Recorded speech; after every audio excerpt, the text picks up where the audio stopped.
leydi ina heewi ngaluuji gonɗi e nder leydi gubbiɗi e ngaluuji dariiɗi. E nder heen puɗi ɗi ina keewi sifaaji. ɗum ko leɗɗe, ɗum ɗo ko kuɗooɗi.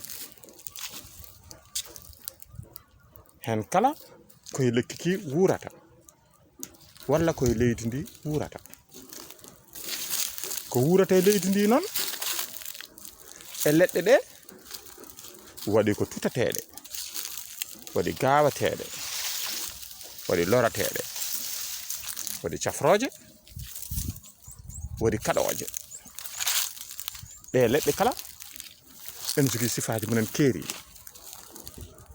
ɗe leɗɗe kala e nder tutateɗe ɗe ene jogii hen ñaamateɗe.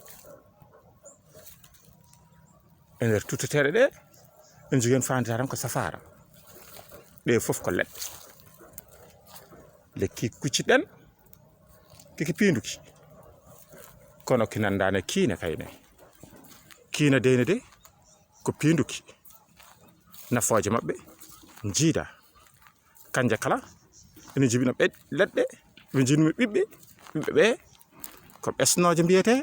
ɗe leɗɗe ɓesnooje ene jibina ɓiɓɓe ɓe ngannduɗa ina ñaame ndeke ine huutore, kono kadi ina safrore. kiiga lekkine kayne ko ndonde ɗe mbayi ika ñaame ika safrore. ɗaɗi makki ina cafrore. nden noon leɗɗe ko pecce pecce mbaɗi. ki lekki ki wona welki, kiki hatki, iki safrore. kono kayne leɗɗe muɗum cate muɗum ne liggore ne huutore e nder galleji. ɗe fof ko leɗɗe.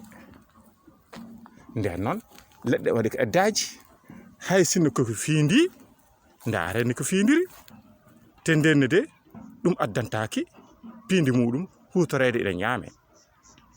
lekki ki huutorte tan ko safara. kulle ne ñaama hen, yimɓe ne cafroro hen. kiigane kulle ne ñaama hen, yimɓe ne cafroro hen, ina ñaama hen. kiigane kulle ene ñaama hen, yimɓe ina kuutoro hen, ina ñaama hen. te ko wona ɗum ko hay baaji leydi ne koɗa hen. nden noon ɗum fof ko ngaluuji dariiɗi e dow leydi.